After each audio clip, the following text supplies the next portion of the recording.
वरिष्ठ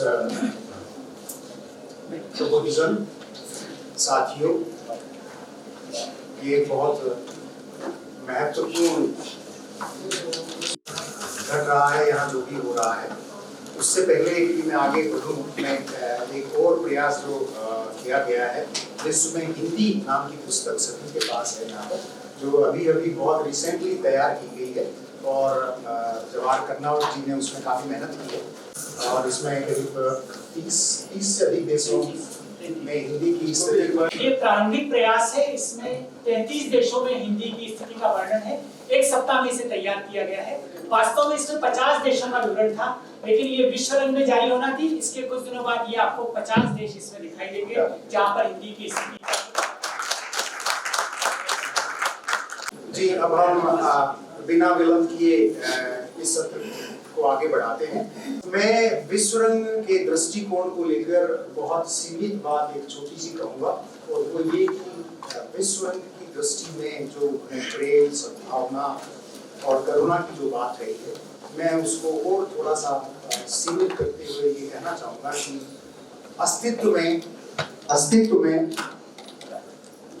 जीवन एक साझी विरासत है और उसका उसी तरीके से प्रेमपूर्ण तरीके से आदर किया जाना चाहिए और हमें एक दूसरे का सम्मान करना चाहिए, एक दूसरे के विचारों का सम्मान करना चाहिए और ये जगह बनानी चाहिए ताकि दूसरा भी परिपूर्ण उसके सब एक स्वस्थ समाज का निर्माण हो सके। इन्हीं शब्दों के साथ मैं आगे बढ़ रहा हूँ और मैं अपने सबसे पहले रचनाकार सिंगापुर से श्री विनोद दुबे को आमंत्रित कर रहा हूँ।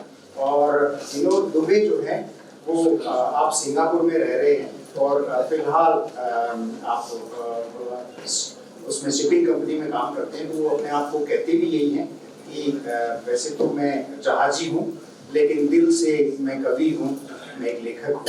और आप बनारस में जन्मे हैं और आपका एक बहुत चर्चित उपन्यास है इंडियाबा, और साथ ही साथ आपको सिंगापुर में हिंदी को लेकर के योगदान को लेकर के लिए हाईली एनरिच्ड पर्सनैलिटी पुरस्कार मिला है और भी बहुत सारे पुरस्कार हैं और आपकी बहुत सारी रचनाएं मैं देख रहा हूँ आपके परिचय में, वो प्रकाशित हो चुकी है बहुत सारे पत्र और पत्रिकाओं में।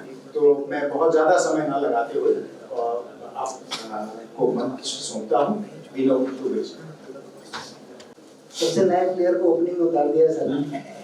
मेरी कोशिश है कि मैं 2 कविताएं 3-3 मिनट की हैं, 6 मिनट में खत्म करूं। सबसे पहली कविता एनआरआई की नज़र से थोड़ी देर के लिए सोच लेते हैं कि हमारी तरह आप सब विदेश में कहीं बैठे हैं और वहां से अपने देश के बारे में सोच रहे हैं, तो आपके जहन में जो ख्याल आते हैं वो मैंने कुछ पंक्तियों में लिखी है कि यहाँ भी हम नहीं पूरे जहाँ बैठे हैं, यहाँ भी हम नहीं पूरे वहाँ अब तक आभासी हैं, कहीं का जन्म है अपना, कहीं के हम प्रवासी हैं। अगली पंक्ति पहली पीढ़ी वालों के लिए, दूसरी पीढ़ी तक तो भूलने लगते हैं। तो ये पहली पीढ़ी के हर एनआरआई के दिल का किस्सा है। ये पहली पीढ़ी के हर एनआरआई के दिल का किस्सा है। जितना उसमें विदेश उतना ही भारत का हिस्सा है। अब उसका जो मनस्थिति है कि यहाँ दौलत, यहाँ शोहरत, यहाँ जो हाल है अपना, यहाँ दौलत, यहाँ शोहरत, यहाँ जो हाल है अपना, इसी से पहचान अपनी है, यही ससुराल है। तो फिर जितनी महिलाएं हैं समझेंगी कि मगर कैसे उसे भूलें, मगर कैसे उसे भूलें, ऐसा जायका था वो, जहाँ जन्मे हुनर सीखा, शायद मायका था वो। अब जब वहाँ बैठे भारत की बातें सुनते हैं न्यूज में या लोगों से, तो जो मन में चलता है कि वहाँ के तंग हाली की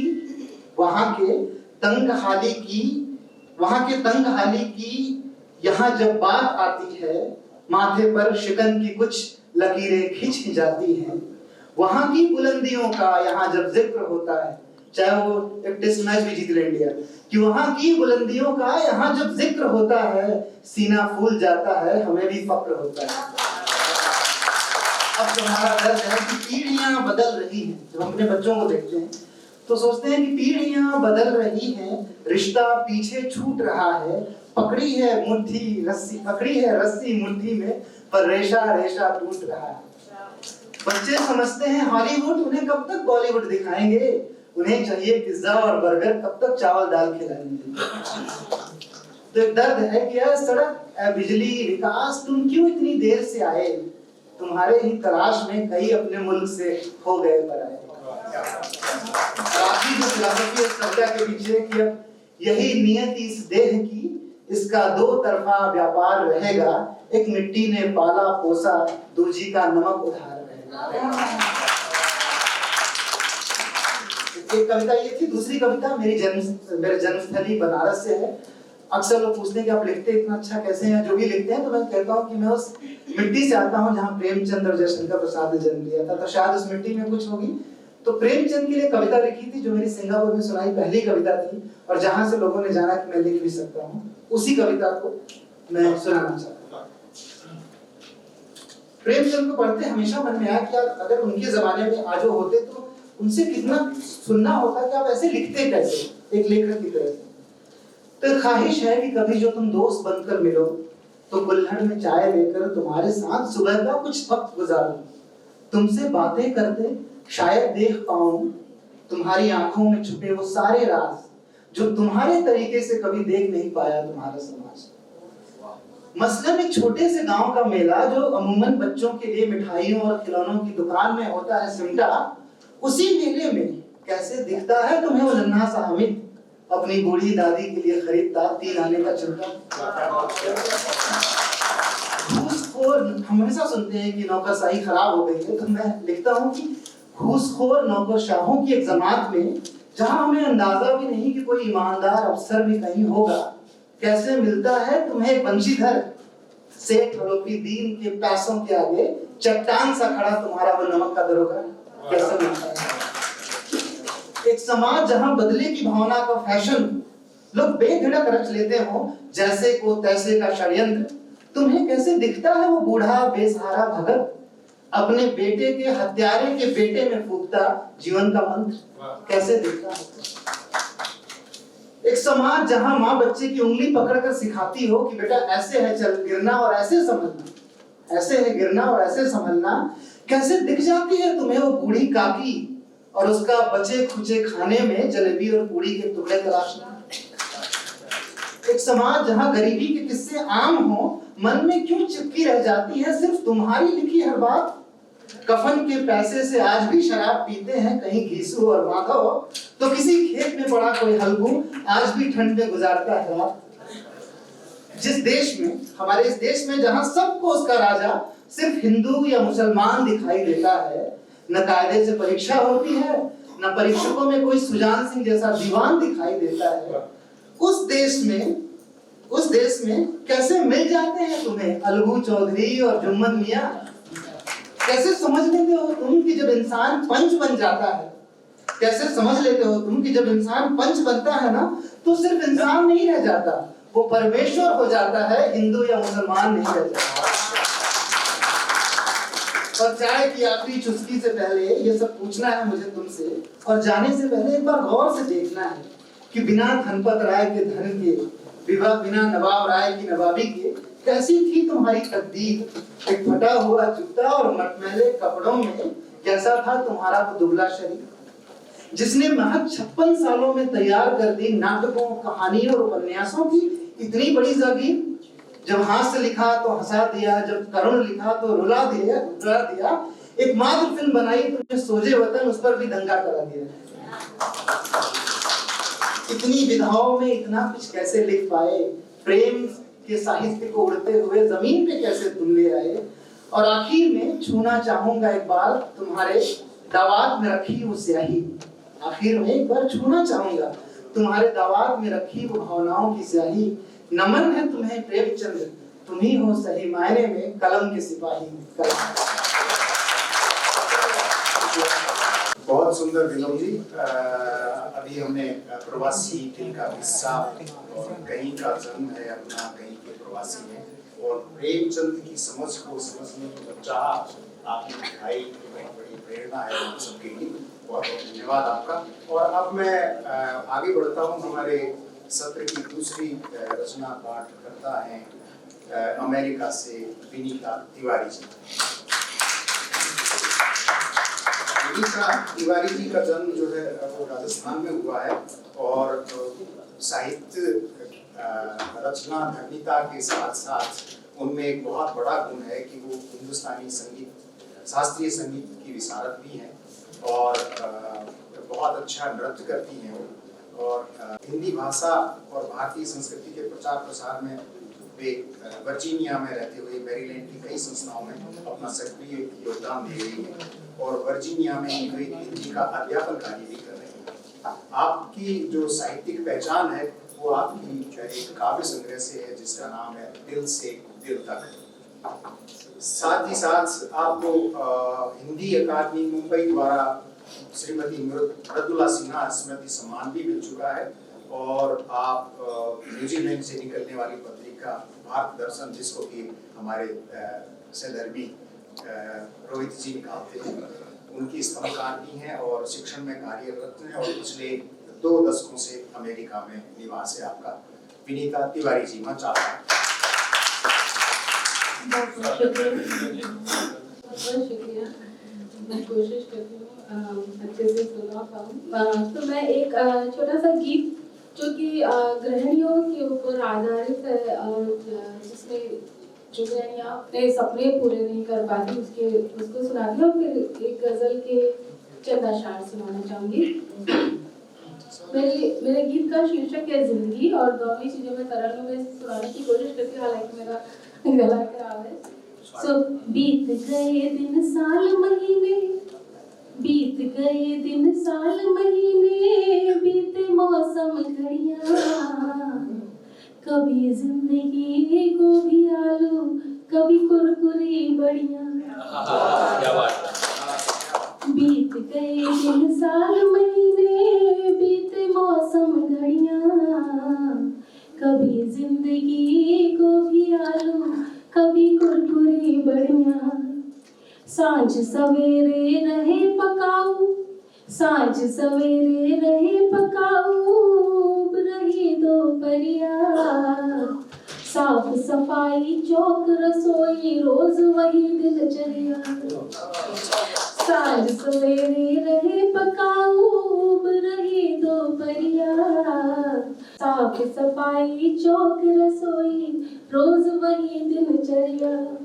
चलो पिरोए सुधियों में, चलो पिरोए सुधियों में, सुंदर भविष्य की लड़ियाँ, कभी जिंदगी गोभी आलू, कभी कुरकुरी बड़ियाँ। बहुत शुक्रिया। इसका अगला बंद है, नहीं जरूरी रहे समर्पित, नहीं जरूरी रहे समर्पित घर आंगन परिवारों को, कन्या भी जन्मी है लेकर सपने और अधिकारों को।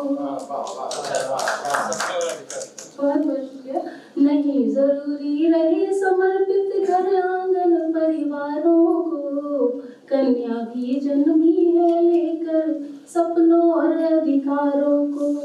देखो कहीं ना उलझे जीवन के लक्ष्यों की कड़ियाँ, कभी जिंदगी गोभी आलू, कभी कुरकुरी बड़ियाँ। गीत यहाँ खत्म हुआ। मैं एक या 2 गजल के जस्ट चंद अशार सुनाऊंगी।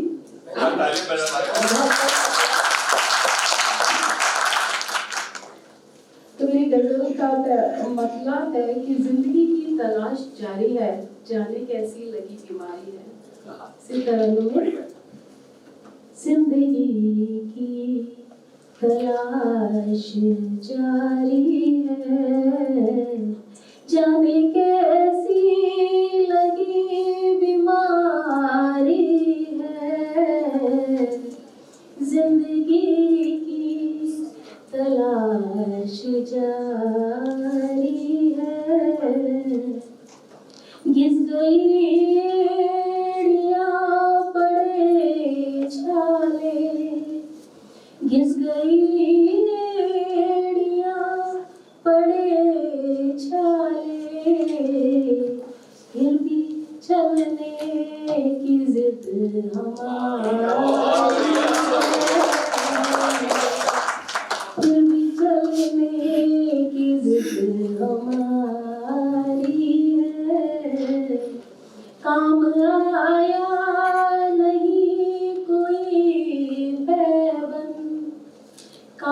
सुलझाया नहीं कोई पैबंद, उधड़ी उधड़ी सी रिश्तेदारी।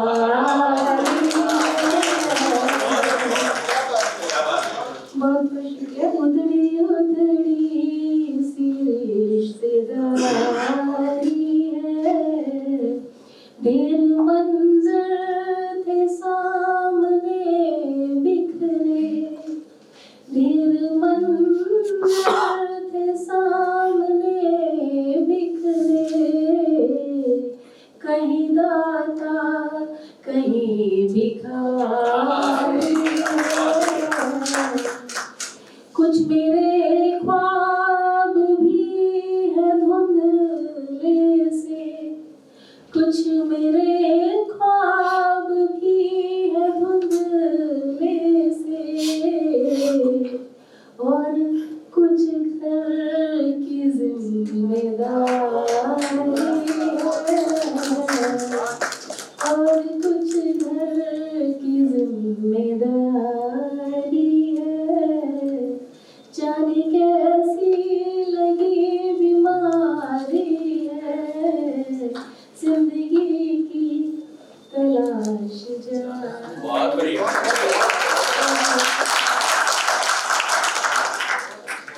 बहुत सुंदर विनीता जी, बहुत सुंदर। विनीता जी के संगीत बद्ध स्वर में हमने सामान्य जीवन का जो रेखांकन उन्होंने किया, जिंदगी की तलाश जारी है।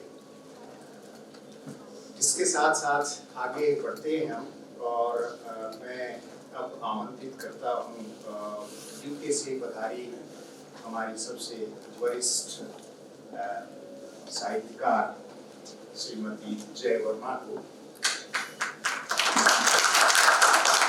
जय वर्मा जी पिछले 51 वर्षों से यूके में रह रही हैं, और उनका जो ब्रिटेन के जीवन में उनका जीवन ब्रिटेन में हिंदी और भारतीय संस्कृति के प्रचार प्रसार के लिए समर्पित रहा है। उन्होंने नॉटिंघम में 15 वर्षों तक हिंदी शिक्षण का कार्य किया है। साथ ही साथ उन्होंने हिंदी साहित्यिक संस्था काव्यरंग की भी स्थापना की है, और वे उसकी संस्थापक अध्यक्ष हैं, और साथ ही साथ हिंदी रीडिंग ग्रुप की भी वे संस्थापक हैं। और 2015 में ये बहुत बड़ा उनकी उपलब्धि है। 2015 में उन्होंने नॉटिंघम को यूनेस्को सिटी ऑफ लिटरेचर का दर्जा दिलाने में सक्रिय भूमिका निभाई है। इसके अलावा उनके व्यक्तित्व और कृतित्व पर अभी श्री BL गौड़ ने कर्म योगी लेखिका जय वर्मा शीर्षक से एक पुस्तक का संपादन भी किया है। उनको हरिवंश राय बच्चन साहित्य लेखन सम्मान 2018 राष्ट्रपति मेधावी मेमोरियल ट्रस्ट नई दिल्ली द्वारा दिया गया, और इसके अलावा प्रवासी भारतीय साहित्यकार पुरस्कार 2009 भी उनको मिल चुका है। वर्मा जी, आपका स्वागत है, मंच आपका।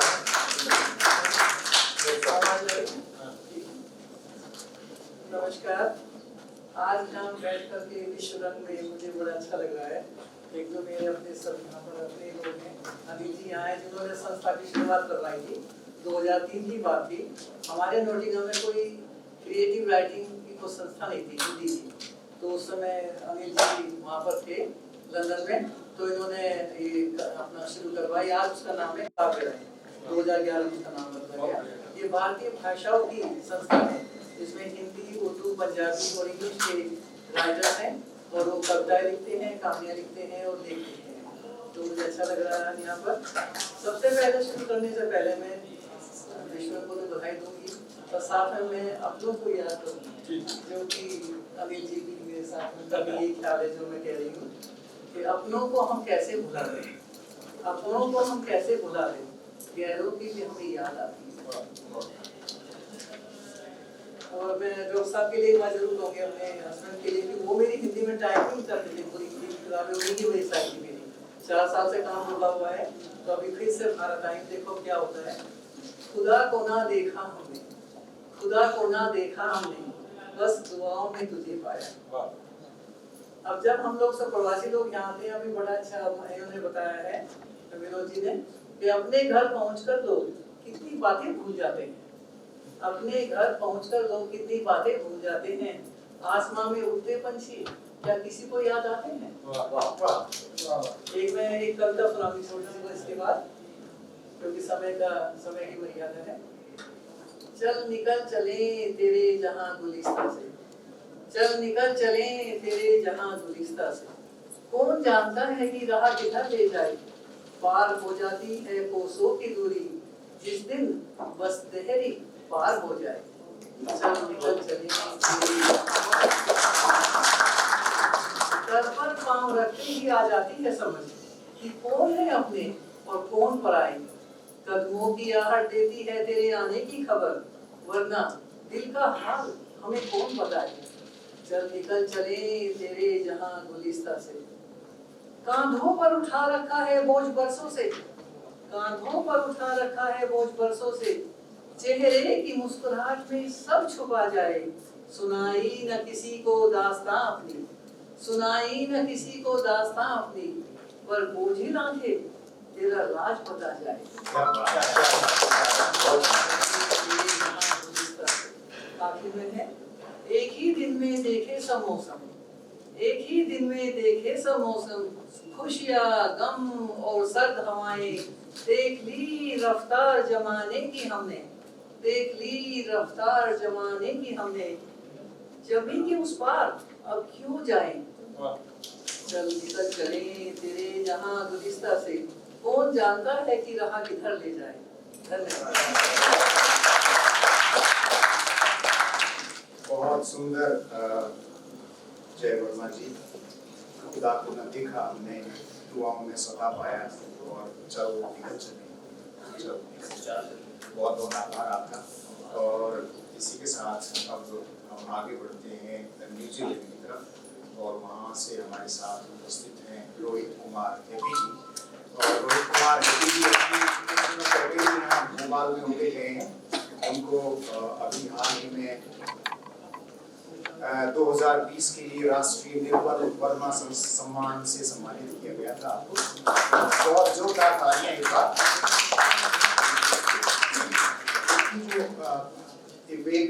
उन्होंने कई हिंदी टूर भी निकाले हैं, voice to type, online digital library और हिंदी एनिमेशन आदि कई टूर किए हैं।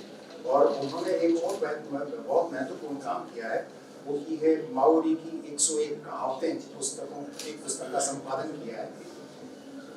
और भारत दर्शन के तो आप रचयिता हैं, वो एक सबसे पहली वेबसाइट है आपकी ई पत्रिका के नाम से, और विशेष रूप से आप शोध वेब पत्रकारिता व खोजी पत्रकारिता के लिए जाने जाते हैं।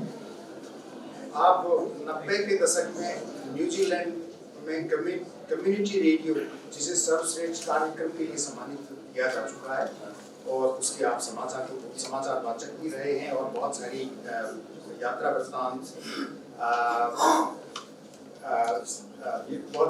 वृत्तांत व्यंग लेखन और प्रतियोगिताएं जो है उनमें पुरस्कृत हुए हैं। और साथ ही उन्होंने न्यूजीलैंड की हिंदी यात्रा व प्रशांत की लोक कथाएं केंद्रीय हिंदी संस्थान द्वारा प्रकाशित की गई। बहुत बहुत आभार। मंच आपका रोहित जी। मैं आप सबको प्रणाम करता हूँ। विनोद भाई सिंगापुर से जो आए, इनकी प्रवासी की कथा को आगे बढ़ाता हूँ। कुछ तो है रखता हूँ। बात अब न्यूजीलैंड और भारत को लेके है। इसने जन्म दिया मुझे, इसने जन्म दिया मुझे, उसने जीवन दान, इसने जन्म दिया मुझे, उसने जीवन दान, दो माँ का लाल में, दो माँ का लाल में, ये मेरी पहचान।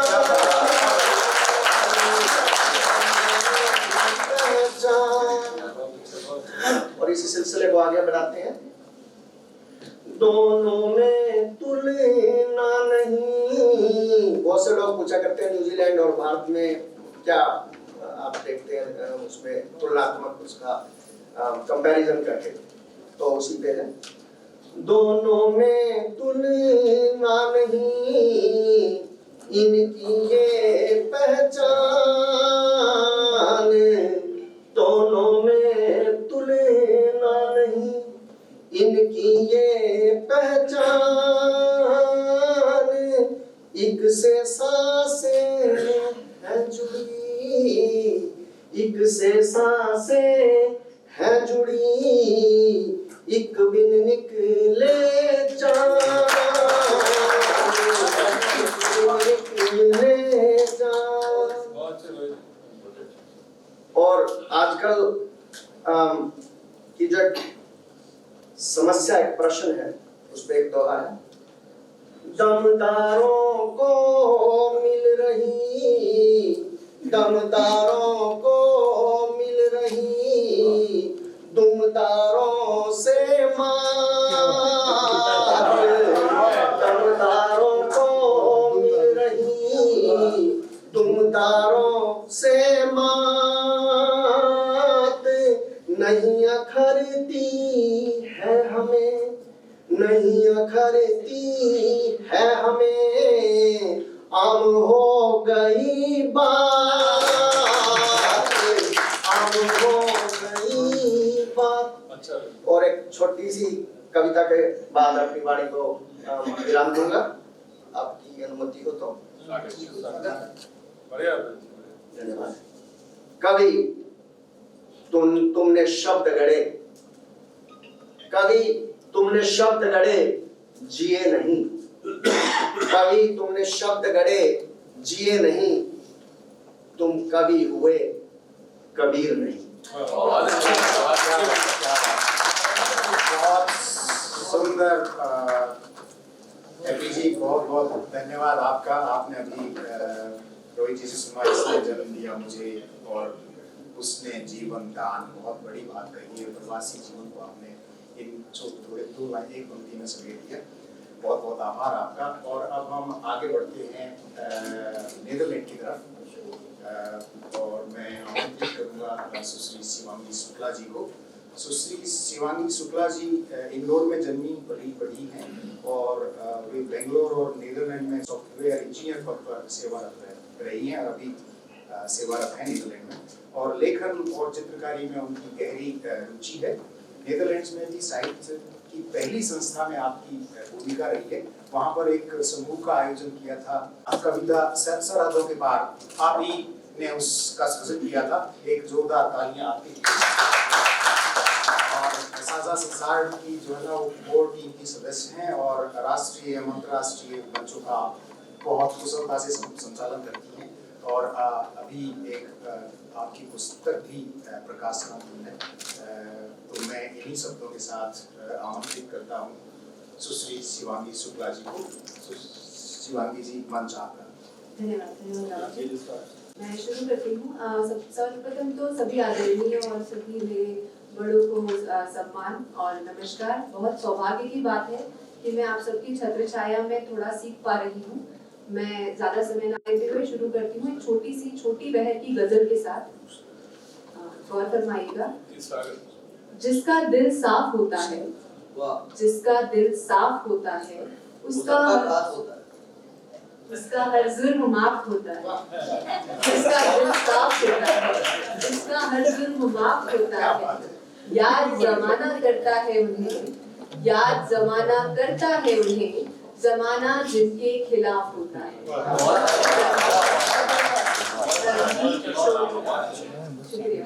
रंगीन चोलों से बेहतर साहब, रंगीन चोलों से बेहतर साहब अदब का लिहाफ होता है।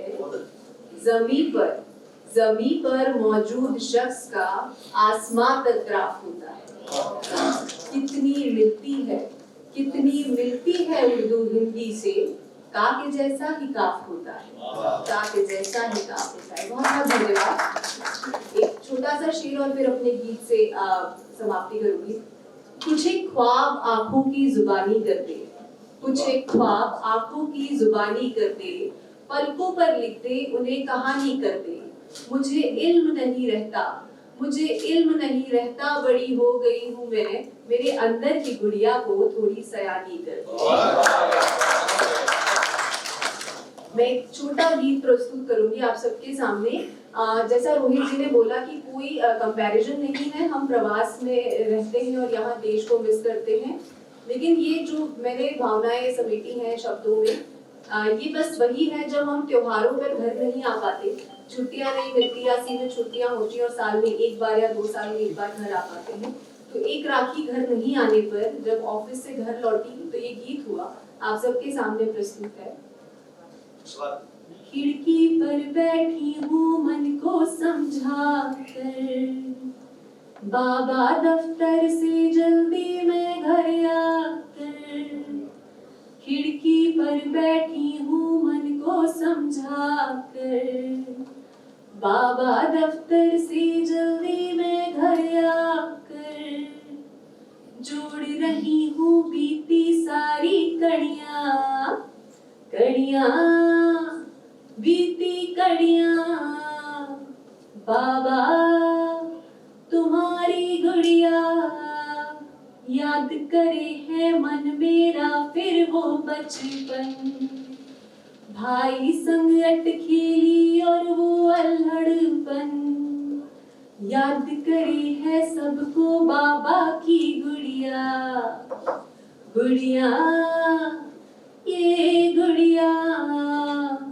बाबा तुम्हारी गुड़िया, तितली के पंखों में रंग भर भेजा है, परदेसी ये दिल मेरा रंगरेजा है, तितली के पंखों में रंग भर भेजा है, परदेसी ये दिल मेरा रंगरेजा है, सहेज लेना सारी तुम पंखुड़ियाँ, पंखुड़ियाँ पंखुड़ियाँ, माँ दफ्तर में काम बहुत ही सारा है, साथ तुम्हारा मेरा एक सहारा है, होती है माँ काम में भी हथकड़ियाँ, हथकड़ियाँ हथकड़ियाँ, देख भाई रक्षा का धागा भेजा है, जल्द मिलेंगे ये भी वादा भेजा है, साथ चलाएंगे हम तुम फुलझड़ियाँ, फुलझड़ियाँ फुलझड़ियाँ, बाबा तुम्हारी गुड़िया, आंखें भीगी इस सुहाने सावन में, बाबा जाकर देखो ना तुम आंगन में, आंखें भीगी इस सुहाने सावन में, बाबा जाकर देखो ना तुम आंगन में, संदेश के संग भेजी एक चिड़िया, चिड़िया एक चिड़िया, बाबा तुम्हारी गुड़िया।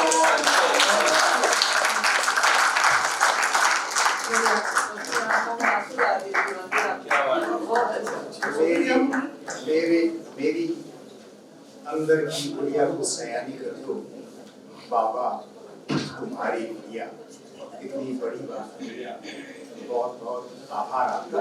और इसी के साथ हम आगे चलते हैं और अब हम चलते हैं अमेरिका की तरफ। वहाँ से हमारे साथ उपस्थित हैं जिनको प्रवासी साहित्य का भारतीय राजदूत कहा जाता है, अनु भार्गव जी, एक जोरदार तालियां। अनु जी का जन्म राजस्थान में हुआ है और वे 1983 से अमेरिका में पहुंच गए हैं और उन्होंने IIT स्नातकोत्तर उपाधि दिल्ली से और PITS पिलानी से किया है।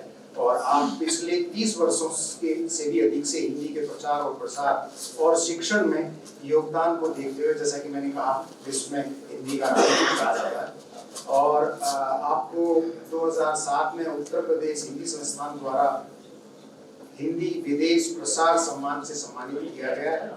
इसके अतिरिक्त 2015 में भोपाल में संपन्न हुए 10वें विश्व हिंदी सम्मेलन में आपको प्रधानमंत्री जी की उपस्थिति में विश्व हिंदी सम्मान से भी नवाजा गया। 2021 में आपने एक अपनी भाषा में मुस्कुराइए की टैगलाइन के साथ हिंदी से प्यार है समूह की स्थापना की। आपने बहुत काम किए हैं, मैं बहुत लंबी लिस्ट है, समय को देखते हुए मैं आपको मंच पे बुलाना चाहूंगा। अरुण जी, आपका स्वागत है, मंच आपका। धन्यवाद रावण भाई, धन्यवाद।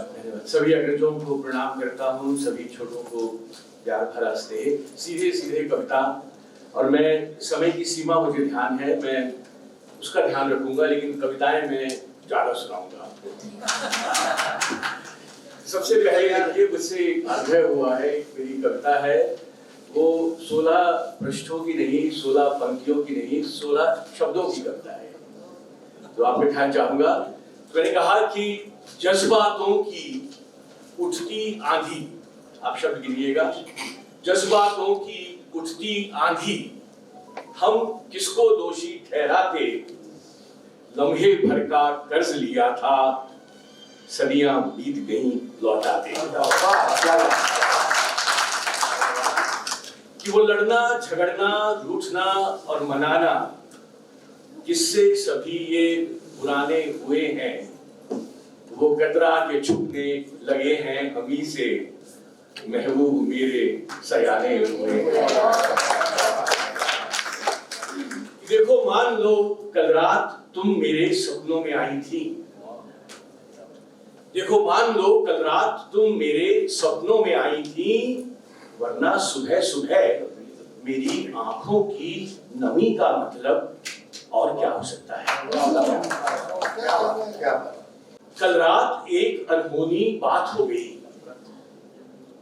कल रात एक अनहोनी बात हो गई, मैं तो जागता रहा, खुद रात सो गई। कब तक लिए बैठी रहोगी मुट्ठी में धूप को, ये 1.5 पंक्तियों की कविता है, कि कब तक लिए बैठी रहोगी मुट्ठी में धूप को, जरा हथेली को खोलो तो सवेरा, हथेली को खोलो तो सवेरा हो। और इसी में देखिए कि दिन के उजाले में तेरी थाह नहीं पड़ती है, दिन के उजाले में तेरी थाह नहीं पड़ती है, बाहों में अगर आओ तो अंधेरा हो, मुट्ठी को अगर खोलो तो सवेरा हो, बाहों में अगर आओ तो अंधेरा हो। एक मुक्तक देखिए कि तुमको देखा तो चेहरे पे नूर आ गया, तुमको देखा तो चेहरे पे नूर आ गया, हौले हौले जरा सा सुरूर आ गया। क्या बात, और तुम जो बाहों में आई लजाते हुए, तुम जो बाहों में आई लजाते हुए, हम खुद पे जरा सा गुरूर आ गया,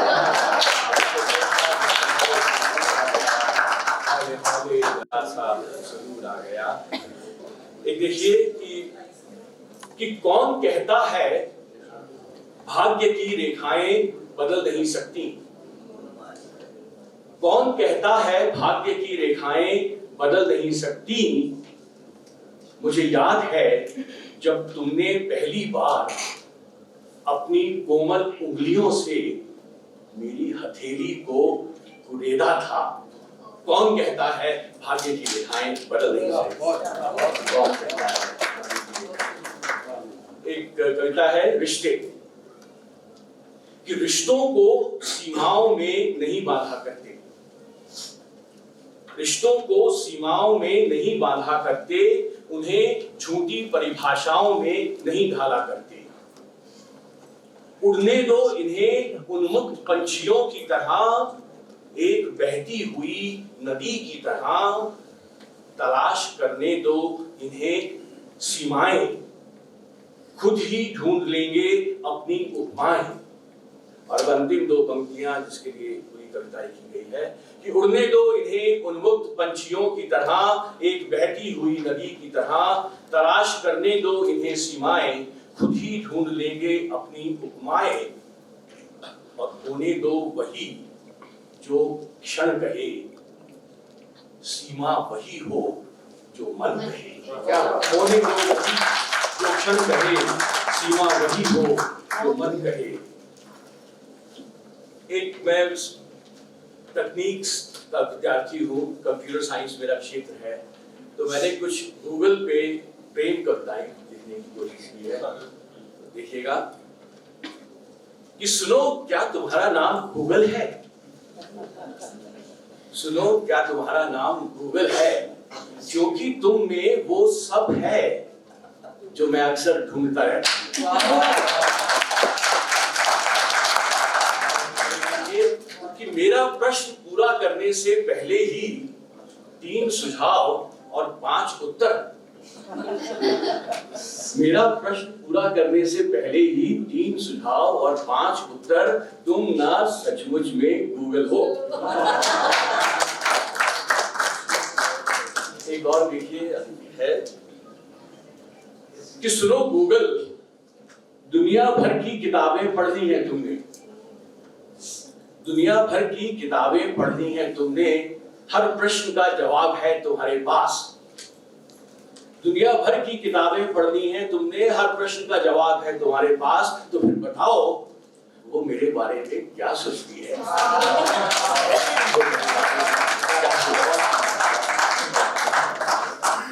एक शेर देखिएगा,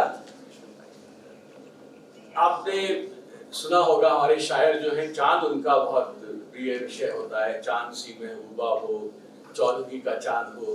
तो मैंने 2 पंक्तियों में बात कहने की कोशिश की है कि आसमां में खलबली है, सब यही पूछा किए।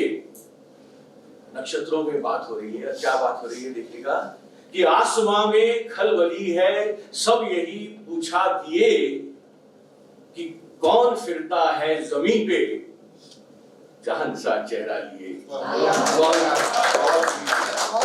चांद सा चेहरा लिए, कौन फिरता है चांद सा। एक चाहिए, धन्यवाद। एक मिनट का समय है मेरे पास। जी सुनाइए सुनाइए। तो एक भौतिक शास्त्र का विद्यार्थी रहा हूं मैंने, तो मैंने एक फिजिक्स में कविता लिखने की कोशिश की है। तो देखिएगा कि तुम्हारे शब्द मुझ तक पहुंच ही कहां पाते हैं, तुम्हारे शब्द मुझ तक पहुंच ही कहां पाते हैं, अक्सर जमाने की जबरदस्ती ओढ़ाई गई चाशनी में फिसल के लौट जाते हैं। तुम्हारे होठों के गोल होने से शुरू होकर शब्दों के मेरे कान तक पहुंचने का समय एक युग के समान लगता है। किताबों में पढ़ा था प्रकाश की गति ध्वनि से तेज हुआ करती है। आप भौतिक शास्त्र के जो विद्वान है जानते हैं, किताबों में पढ़ा था प्रकाश की गति ध्वनि से तेज हुआ करती है, शायद इसीलिए तुम्हारे आंखों से कहे बोल तुम्हारे शब्दों से पहले मेरी आंख की कोर तक पहुंच के ठहर जाते हैं, तुम्हारे शब्द उस तक पहुंच नहीं पाते हैं।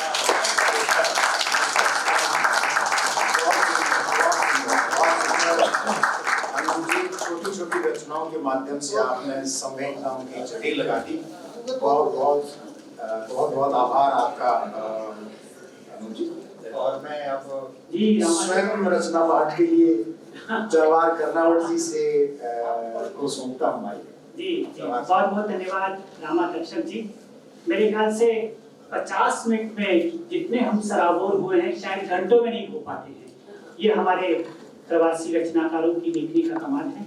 और जो संचालन कर रहे हैं रामा तक्षक जी, अगर वो न सुनेंगे हम तो शायद हमारी आज की काव्यगोष्ठी अधूरी रहेगी। रामा तक्षक जी भी नीदरलैंड से हमारे बीच पधारे हैं और मुझे याद है 2.5 साल पहले ही उनके काव्य संग्रह माँ जब कहती है मैं चुप रह जाता, उसका लोकार्पण भोपाल में ही हुआ था। ये हमारे लिए विशेष सौभाग्य की बात है। और अभी अभी आपने देखा कि उनके उपन्यास हीरो हमों का लोकार्पण भी इसी सभागृह में हुआ। रामाजी साझा संसार के माध्यम से हिंदी और भारतीय संस्कृति को पूरे विश्व स्तर पर प्रचारित करने का बहुत और भी कई उनके महत्वपूर्ण काम है, लेकिन समय सीमा है, इसलिए मैं उनसे निवेदन करूंगा कि अपनी समय सीमा में अपना काव्य पाठ करें। बहुत बहुत धन्यवाद रामावत जी। मेरी मंशा थी कि मैं एक इटालियन का अनुवाद सुनाऊं आपको और एक डच का, लेकिन मैं अपनी कविता पर आता हूं। समय की सीमा है और मेरी कविता का शीर्षक है शिकायत पाती। शिकायत न करो अब, शिकायत न करो अब, कुछ तो समझो। शिकायत न करो अब, कुछ तो समझो। तुम मुझे खामोशी के अंधेरों में न घसीटो। तुम मुझे खामोशी के अंधेरों में और न घसीटो। देखो देखो ऊपर आसमां को, देखो ऊपर आसमां को, उमड़ घुमड़ कर बादल भी छाए हैं, बरखा भी लाए हैं। बासंती पत्ते भी पलक बिछाए हैं, सूरज भी निकला है और चांद भी ठहरा हुआ है। बहुत अच्छे। तुम बासंती पत्ते भी पलक बिछाए हैं, सूरज भी निकला है और चांद भी ठहरा हुआ है। तुम इनकी तो कम से कम सुन लो, तुम इनकी तो कम से कम सुन लो, ये भी कुछ कह रहे हैं। तुम इनकी तो कम से कम सुन लो, ये भी कुछ कह रहे हैं। हवाएं खड़ी हैं दरवाजे पर, हवाएं खड़ी हैं दरवाजे पर। कच्चे खट्टे कड़वे मांग रही हैं गिले शिकवे। हवाएं खड़ी हैं दरवाजे पर, कच्चे खट्टे कड़वे मांग रही हैं गिले शिकवे। बहुत दूर अनंत में बहा ले जाने को। देखो देखो सांझ भी ढल रही है, देखो सांझ भी ढल रही है। लहा रही है दिए की बाती। देखो सांझ भी ढल रही है, लह लहा रही है दिए की बाती।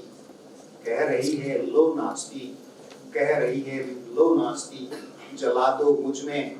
कह रही है लो नाचती, जला दो मुझ में कल की आज की सारी शिकायत पाती। एक डच कविता का 2.5 मिनट बाकी है आपके। अनुवाद सुनाता हूँ मैं आपको। और ये डच कविता जो है जिस कवि ने लिखी है उनका नाम है रोनाल्ड पोस्ट।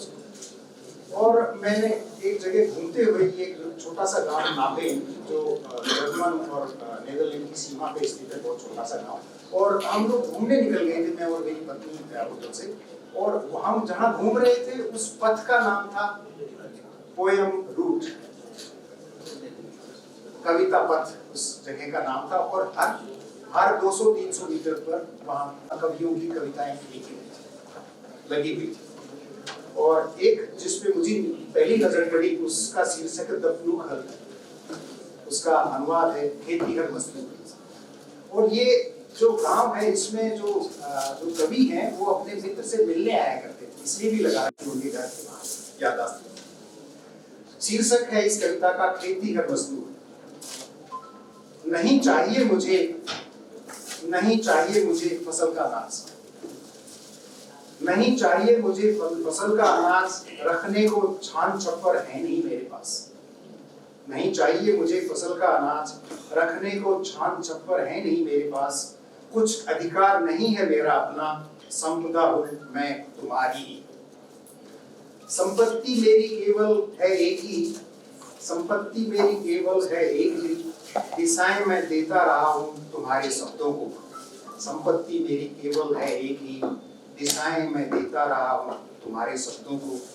बनता रहा हूँ कारवां तुम्हारी जीत का, हल चलाता रहा हूँ तुम्हारे शब्दों का। है दायित्व सौंपा है तूने मुझे, बीच विस्तृत भूमि और ये ऊंचे खेत। खरीद लिया है तूने मेरी इच्छाओं के घोड़ों के साथ, खरीद लिया है तूने मेरी इच्छाओं के घोड़ों के साथ। जहां तक मैं देखता हूँ समुद्र दिखाई देता है मुझे। हो चुकी है मेरी थकान शांत और दुर्बल, हो चुकी है मेरी थकान शांत और दुर्बल। चाह मेरी केवल एक है, चाह मेरी केवल है एक ताकत, इस एहसास को सहन करने के लिए कि मैं पैदा हुआ था सर्द ऋतु में और इसी दुनिया में होगा मेरा मरण। आप भले से जानते हैं, आप भले से जानते हैं कि कैसे फपक सुबकने वाले विलाप के रूप में, आप भले से जानते हैं कि कैसे फपक सुबकने वाले विलाप के रूप में मेरे चारों ओर घूमती उस बीती हुई सुंदरता में से उदासी मेरा तालम तोड़ करती है। अब तो मैं लगभग खोसा गया, अब तो मैं लगभग खोसा गया हूँ। मैं फिर से कलियों को नहीं देखूंगा, न ही आशाओं के पुल कभी बांधूंगा। आप केवल मुझे फसल में विश्वास दिलाएं ताकि मैं सेवा करता रहूं शुरू से आखिरी तक, ताकि मैं ये जान सकूं कि आपके उद्देश्य ने मुझे चुना है। भूमि पर एक मन से हल चलाने वाला बनना एक सुंदरता के निर्माण के लिए ढलती सांझ की लालिमा सा अकेले में प्यार करना खिलाफत है। ढलती सांझ की लालिमा सा अकेले में प्यार करना खिलाफत है। वह सही राह चलते पटड़ी छोड़ छलांग है। नम्रता पूर्वक झुके रहना ही उसके घर का जलता हुआ त्याग की मृत्यु का मंद चिराग एक खेती है मस्तक। धन्यवाद। बहुत बहुत धन्यवाद आप सभी का इस प्रशंसित आपकी तालियों की गड़गड़ाहट सुनने के लिए। और अब मैं हमारा जिनको सब सुनने का बहुत लंबे समय से इंतजार है, अनिल जोशी जी हमारे साथ उपस्थित हैं और ये हमारा इनका सानिध्य इस सत्र में हमारा सबका सौभाग्य है। अनिल जी के बारे में मैं बहुत कुछ कह सकता हूँ, बहुत संक्षेप में कहूँगा। आपकी बहुत सारी पुस्तकें हैं। आपने 2002 आपकी जो बहुचर्चित कृति है प्रवासी लेखन, नई जमीन नया आसमान, देश के विभिन्न विश्वविद्यालयों में संदर्भ के रूप में ये पुस्तक जो है पढ़ाई जा रही है। और आपको ब्रिटेन, अमेरिका, फिजी, त्रिनिदाद और टोबैगो और भारत के विभिन्न प्रांतों में मौलिक लेखन और भाषा के प्रति प्रतिबद्धता के लिए पुरस्कृत और सम्मानित किया जा चुका है। वर्ष 2002, 2007 व वर्ष 2018 में विश्व हिंदी सम्मेलनों में आपकी बहुत महत्वपूर्ण भूमिका रही है और वर्ष 2006 से 2014 तक अंतर्राष्ट्रीय हिंदी सम्मेलन के आयोजनों में भी बहुत प्रमुख भूमिका रही है। आप भाषा आंदोलन और भाषा अभियान से में 1990 से जुड़े हैं। संघ लोक सेवा का आयोग का आप एक किस्सा सुनाते रहे हैं आप हमें, और आपने संघ लोक सेवा आयोग के सामने चली भाषाओं को लेकर किए गए विश्व के सबसे लंबे धरने के भारतीय भाषा संगठन संस्था के संयोजक के रूप में अपना काम किया है। और मैं और थोड़ा सा बहुत एक ही शब्द कहना चाहूँगा, 2 शब्द। इस समय आप प्रवासियों के लिए, भारत भाषियों के लिए, हिंदी भाषियों के लिए हिंदी की आंधी हैं और आपका जितना सहयोग हम सबको मिलता रहा है, और आप एक ही बात कहते हैं कि आप सब अपने हैं। इन्हीं शब्दों के साथ मैं मन सौंपता हूँ अनिल जी को। अनिल जी, धन्यवाद अध्यक्ष जी। इस सभागार में बहुत महत्वपूर्ण लोग हमारे प्रवासी भी और भारतीय उपस्थित हैं। जवाहर जी तो हैं, कुलपति जी हमें से सबसे वरिष्ठ आदरणीय मोहन गौतम जी, सुप्रिया जी, कमिश्नर साहब, मीरा जी अमेरिका से हैं। पीछे बैठे डॉक्टर प्रेम जन्मेजय बहुत वरिष्ठ व्यंग्यकार हैं, हमारे साथ हैं। राकेश जी हैं, सुरेंद्र गंभीर जी अमेरिका में शिक्षण की एक तरीके से शिखर पुरुष हैं जो हमारे सामने बैठे हैं। प्रगति जी हैं, स्वरांगी जी हैं, और इधर राजेश जी को मैं देख रहा था रामायण सम्मेलन के हमारे साथ बैठे हैं, और आशीष जी आए हुए हैं हमारे साथ। आशीष जी अभी म्यांमार में जा रहे हैं कल्चर सेंटर के डायरेक्टर होकर। और सभी लोगों को मैं सबका अभिवादन करता हूँ और सबका स्वागत करता हूँ। बहुत अच्छे हमारे प्रवासी कवियों ने रचनाएं सुनाई। मेरी कुछ जिस समय मैं ब्रिटेन में था, विशेष रूप से तो कुछ कविताएं वैसे लिखी थी प्रवासी जीवन पर, उनकी कुछ पंक्तियां बाद में सुनाऊंगा। एक कविता सुनाने की इच्छा है मुझे। वो क्योंकि यहाँ पर शिक्षा भी बहुत है, शिक्षक स्वयं चौबे जी स्वयं विश्वविद्यालयों के चांसलर हैं, कई विश्वविद्यालयों के लोग भी यहाँ पर बैठे हुए हैं। तो मैं समझता हूँ एक कविता मेरी जो कि दिल्ली हिंदी अकेडमी से कभी 30 साल पहले उसको प्रथम पुरस्कार मिला था, उसके कुछ अंश सुनाता हूँ मैं आपको। बेसिकली मूल रूप से मैं ये कहना चाहता हूँ उस कविता में कि जो हमारा टेक्स्ट या पाठ के प्रति प्रेम है और जो जीवन से लगाव होना चाहिए था, वो हमारी शिक्षा पद्धति में नहीं है। तो उसके ऊपर ये कविता है। कविता का शीर्षक है ओस और अंगारे। तो अब चूंकि बीच बीच में से इसलिए हो सकता है कि मैं थोड़ा सा रुकूं भी। कविता कुछ इस तरह से है कि कहती है कि इन दुर्मुहों को बचाओ, इन दुर्मुहों को बचाओ, इनके दिमागों को लग गई है किताबों की दीमक। इन्हें बचाओ, इनके दिमागों को लग गई है किताबों की दीमक। इन्हें इतिहास ने बचा लिया है, ये भूगोल के नक्शों में हो गए हैं गुम। इन्हें आंकड़ों ने खा लिया है।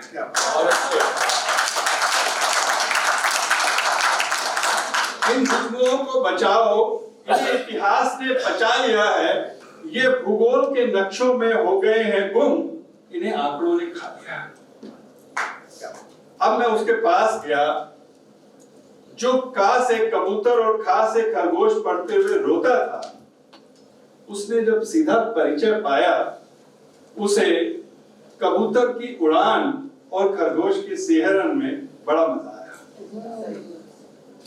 अब मैं उसके पास गया जो का से कबूतर और खा से खरगोश पढ़ते हुए रोता था। उसने जब सीधा परिचय पाया, उसे कबूतर की उड़ान और खरगोश की सिहरन में बड़ा मजा आया। अब वो दौड़ रहा था। हमने नदी के पास जाल बिछाया, कुछ मछलियां आई, हम दोनों ने मिलकर पतंग उड़ाई। हमने नदी के पास जाल बिछाया, कुछ मछली आई, हम दोनों ने मिलकर पतंग उड़ाई। मैंने सुना वो पत्तों के साथ गुनगुना रहा था, लहरों के साथ गा रहा था। देर तक गूंजती रही घाटियों में उसकी प्रतिध्वनि, फूलों से तितलियों से उसकी खूब चढ़ी। उसको इंद्रधनुष के सब रंग याद थे, उसको इंद्रधनुष के सब रंग याद थे। सभी प्रकार के फूल, पत्तियां, तितलियां, कबूतरों के पर उसके पास थे। वो फूल, पत्तियां, कबूतरों के पर उसके पास थे। खुला हुआ अनंत आकाश उसकी बाहों में था, डूबता हुआ सूरज उसकी निगाहों में था। वो घायल कबूतर के छटपटाते दर्द को पहचानता था, गिद्ध के वहशी चरित्र को खासा जानता था। उसने जाना था प्रत्येक वाणी में बैठी हैं चेतना की तरंगें। उसने जाना था प्रत्येक वाणी में बैठी हैं चेतना की तरंगें। जल प्रपात सी अलहड़ मानव मन की उमंगें। प्रत्येक आंसू में एक सी पीड़ा, प्रत्येक हृदय उठाए फिरता है अपने अपने संकल्पों का बीड़ा।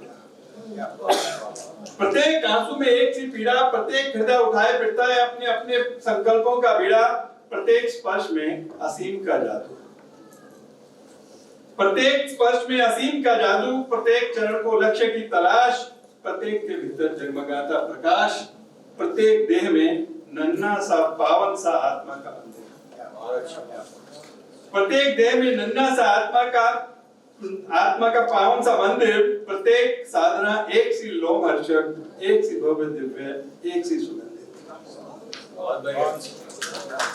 प्रत्येक साधना एक सी लोमहर्षक, एक सी भव्य दिव्य, एक सी सुगंधित।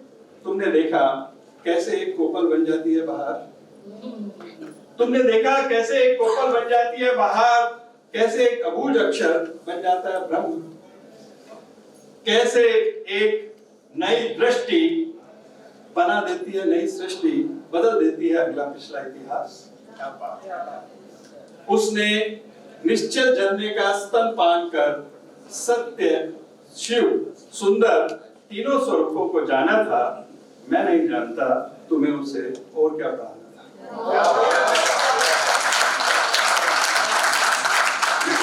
एक कविता मेरी जो प्रवासी जीवन से जुड़ी हुई एक कविता, उसका एक छोटी सी कुछ पंक्तियां मैं सुना रहा हूँ।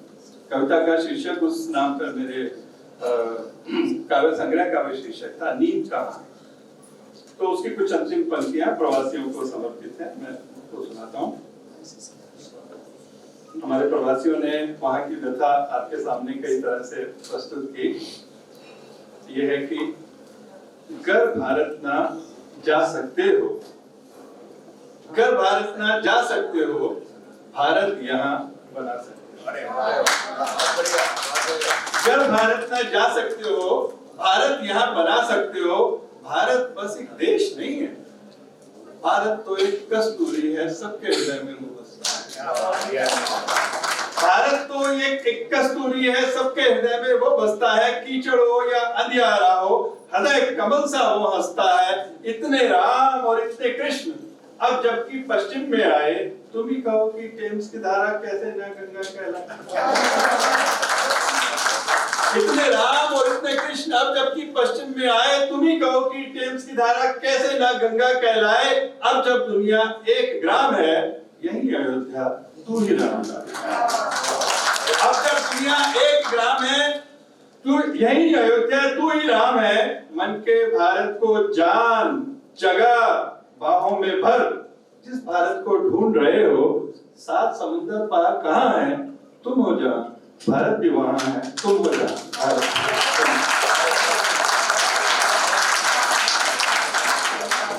बहुत बहुत बहुत बहुत आभार अनिल जी, आपका आज सानिध्य हम सबको मिला, बहुत बहुत धन्यवाद।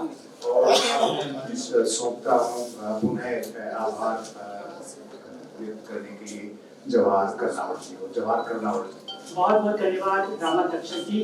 हम बिल्कुल समय पर चल रहे हैं और मैं बहुत आभार मानता हूँ। सबसे पहले आभार मानूंगा आप सब श्रोताओं का, क्योंकि अगर श्रोता नहीं होते तो हमारे इन कवियों को ये तालियां कैसे मिलती। मैं बहुत आभार